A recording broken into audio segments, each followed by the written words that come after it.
শেখ হাসিনাকে মা ডেকে পূর্বাঞ্চলের প্লট চাইলেন জনপ্রিয় অভিনেতা শাহরিয়ার নাজিম জয়। ওই চিঠিতে তিনি সাবেক প্রধানমন্ত্রী শেখ হাসিনাকে মা ডেকে সম্বোধন করেছেন এবং পূর্বাঞ্চলে তিনি একটি প্লটও দাবি করেছেন।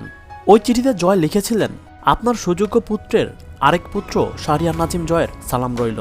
আমি জয়, বাংলাদেশের একজন জনপ্রিয় নায়ক। আপনার দোয়ায় গত 17 বছর ধরে আমি বাংলাদেশের জনগণের বিনোদনের অন্যতম উৎস হয়ে আছি টিভির পর্দায় এবং সুস্থ চলচ্চিত্রে।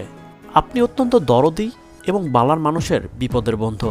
শুধু তাই নয়, গত নির্বাচনকালীন সময়ে আপনি যে বলিষ্ঠ, সাহসী ও জ্ঞানদীপ্ত আদর্শের উপর বলিয়ান ছিলেন তা আমাদের মতো মানুষকে আজীবন আপনার নেতৃত্বকে স্যালুট জানানোর জন্য অঙ্গীকার করিয়েছে।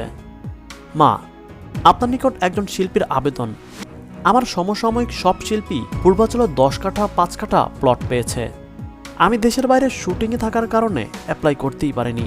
পরে ঝিলমিলে অ্যাপ্লাই করলেও লটারিতে তা পাইনি।